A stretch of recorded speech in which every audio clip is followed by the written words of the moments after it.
공부하는 복학생 오빠. 읽기 이해를 통해 글의 메시지를 파악하는 능력이 숙달된 혁빈이는 초등학교 5학년에서 중학교까지 읽기를 통해 새로운 정보를 습득합니다. 혁빈이의 읽기는 역사, 과학, 철학 등의 다양한 장르에서 지식 습득을 도와줍니다.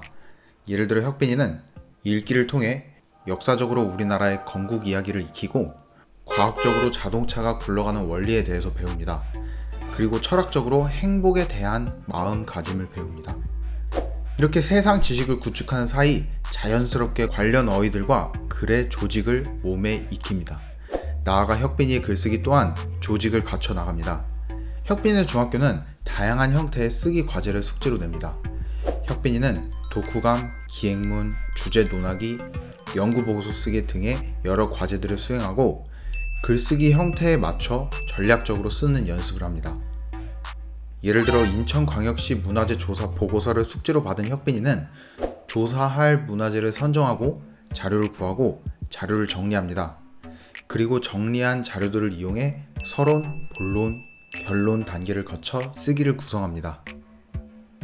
이렇게 혁빈이가 쓰는 글은 조직화되어 가며 문장의 길이 또한 길어집니다.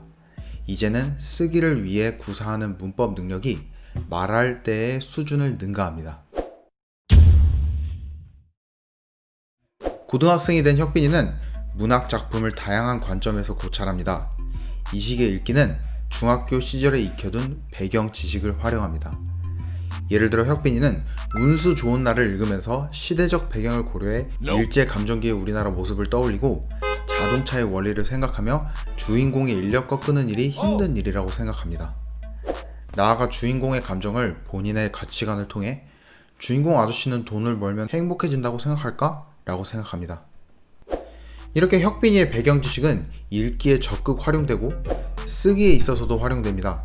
예를 들어 초등학생인 혁빈이에게 대통령 선거에 대한 쓰기는 인기 투표 수준으로 생각하고 서술하지만 고등학생 혁빈이에게 대통령 선거에 대한 쓰기는 미묘한 정책 관련 정치적인 이해관계가 얽힌 서술입니다.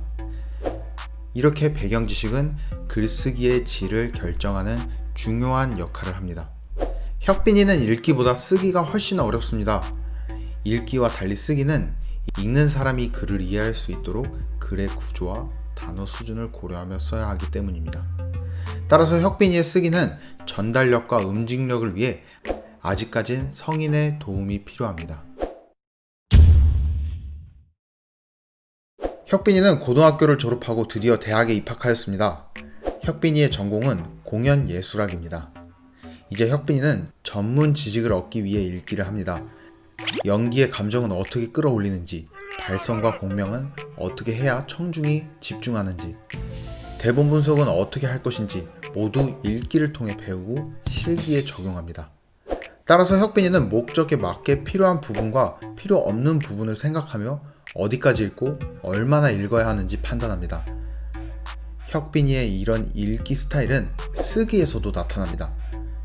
연출에 관심이 많은 혁빈이는 평소 많은 대본 리딩을 통해 혁빈이가 추구하는 대본 스타일이 생겼고 이를 통해 혁빈이만의 스타일로 대본을 작성합니다.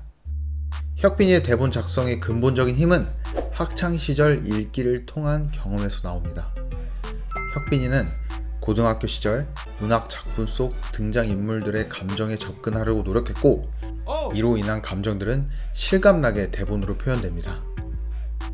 생물학적으로 읽기와 쓰기의 과정을 생각해보면 읽기와 쓰기의 집행을 담당하는 뇌의 영역은 전두엽입니다.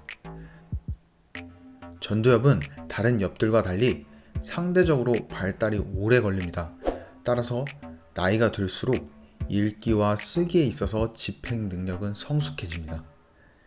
이렇게 혁빈이는 전두엽 발달과 함께 전 일생에 걸쳐 읽기와 쓰기가 발달합니다.